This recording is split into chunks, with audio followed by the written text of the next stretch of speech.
चमत्कार को है नमस्कार। मैं हूं एस एन लक्ष्मण और आप देख रहे हैं रियल फिल्म स्टोरी।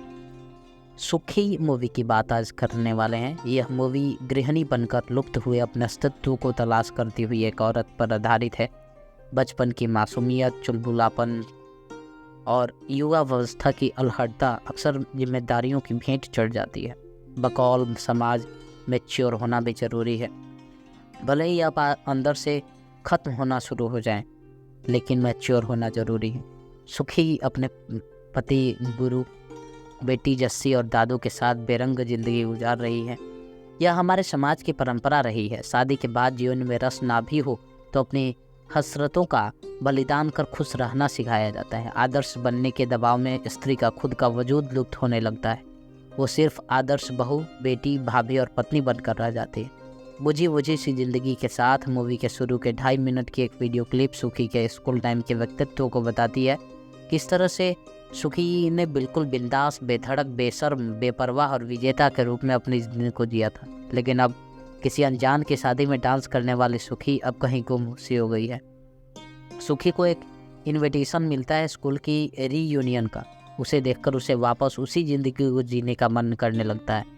एक बार फिर से जी लूँ वो लम्हे, बन जाऊँ वही सुखी जिसमें सिर्फ और सिर्फ मज़े ही मज़े हो। दोस्तों के साथ स्कूल के समय का बिंदासपन, बेपरवाह होना उसे याद आने लगता है। लेकिन घर की जिम्मेदारियाँ, अब वो एक हाउसवाइफ है। घर के झमेलों से बाहर निकले कैसे? घर में सिर्फ एक दादू ही हैं जो उसे समझते हैं। वो ही उसे प्रोत्साहित करते हैं कि रीयूनियन में जाने के लिए, और उसके लिए टिकट भी वही बुक करवाते हैं। बकौल दादू सुखी नाम वाले कभी दुखी नहीं होते। जो आपकी परवाह करें, उस शख्स की दुनिया से जाने की पीड़ा को आप ही अच्छे से अनुभूत कर सकते हैं, दूसरा कोई नहीं। दादू के गुजरने के बाद सुखी यही पीड़ा महसूस करती हैं। सुखी का रीयूनियन के लिए 2 दिन का अपनी ज़िंदगी से ब्रेक मांग लेना उसके पति और बेटी को काफ़ी अखरता है। अब वो उनके लिए सेल्फिश हो जाती है, सिर्फ अपने बारे में सोचने वाली। पूरे दिन तो घर पे क्या करती है? एक लौता आदमी घर पर मर के काम कमाता है, उसने तो कभी ब्रेक नहीं मांगा। क्या कोई गृहिणी अपने लिए 2 दिन की छुट्टी भी ना ले सकती?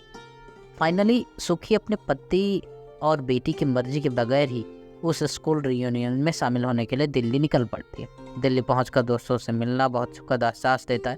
ऐसा लगता है जैसे स्कूल के दिन लौट आए। कृपया अपने जूते और इज्जत बाहर ही उतार कर आए, वरना अंदर छीन लिए जाएंगे।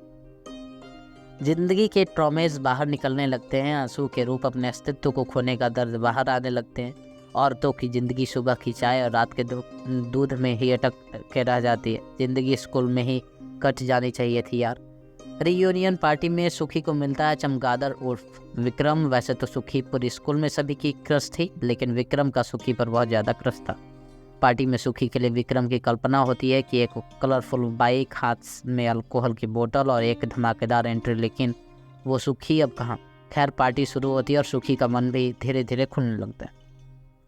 मूवी में चारों दोस्तों की आपस की शर्तें और उनकी बिंदास बातें सुनने लायक है। चेहरे पर बरबस की मुस्कान ले आती है। कुछ ठहाके भी लगाए जा सकते हैं अगर आप भी अपनी उसी पुरानी दुनिया में पहुंच जाओ मूवी देखते देखते।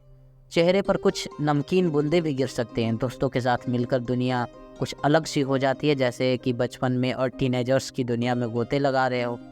पार्टी में भी सुखी को पति और बेटी की चिंता रहती है। सुखी 2 दिन से ज़्यादा रुकने की बात करती है। उधर गुरु घर के कामों से परेशान होकर उसे मना करता है, लेकिन सुखी नहीं मानती। पति पत्नी की नोक-झोंक आखिरकार झगड़े में बदल लेती है। गुरु का ईगो हर्ट होता है और अंततः गुरु गुस्से में आकर सुखी को कभी ना आने के लिए बोल देता है, अलग होने का फैसला कर लेता है। मूवी में ये झगड़े देखने और समझने के हैं। कौन गलत है और कौन सही, इसका फैसला कैसे हो। चारों सहेलियां आपस में अपनी अपनी परेशानियां शेयर करती हैं। आज परफेक्ट लाइफ किसकी है, लेकिन फिर भी सेल्फ रिस्पेक्ट तो बचा कर रखनी चाहिए। कभी किसी के लिए डोरमैट नहीं बनना चाहिए। इधर गुरु को लगता है कि उसने गुस्से में गलत फैसला ले लिया, इसलिए वो सुखी को लेने दिल्ली आता है। लेकिन तब तक विक्रम सुखी को प्रपोज कर चुका होता है और सुखी वापस जाने से मना कर देते। यहाँ वो ये भी भूल जाती है कि वो एक माँ भी है और उसकी बेटी जस्सी के 2 महीने बाद बोर्ड के एग्जाम है। अब उसे सिर्फ अपनी फिक्र रहती है, जो आदर्श गृहिणी होने के आवरण को उतार देती है। इस सीन में सुखी और गुरु की बातचीत दरअसल एक प्यार करने वाले स्त्री पुरुष के बीच की बातचीत होती है। वो पुरुष जो पुरुष होने के नाम पर बार बार उस स्त्री को हर्ट कर देता है। इतना प्यार करने के बाद भी स्त्री को मिला यह सिला। विचारणीय पहलू है। अक्सर झगड़े अपने अपने वजूद की अहमियत को लेकर ही होते हैं।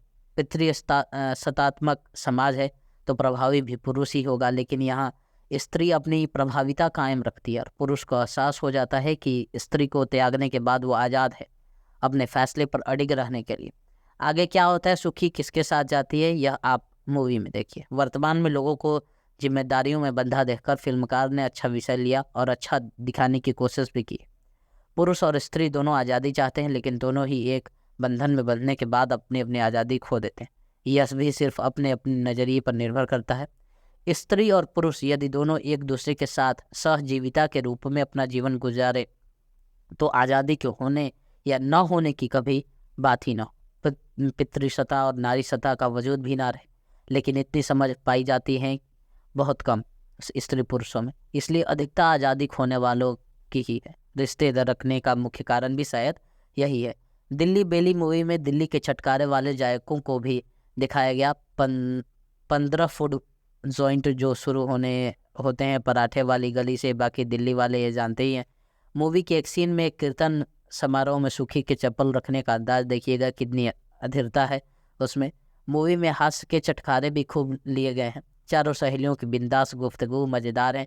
इसके अलावा मूवी में बाप बेटी, माँ बेटी और पति पत्नी के बीच के भावनाओं वाले दृश्य भी देखने लायक हैं। मूवी में कुछ सीन बेवजह और कुछ जगह मूवी बोझिल सी धीमी धीमी सी लगती है, लेकिन फिर भी देखने लायक तो है। धन्यवाद।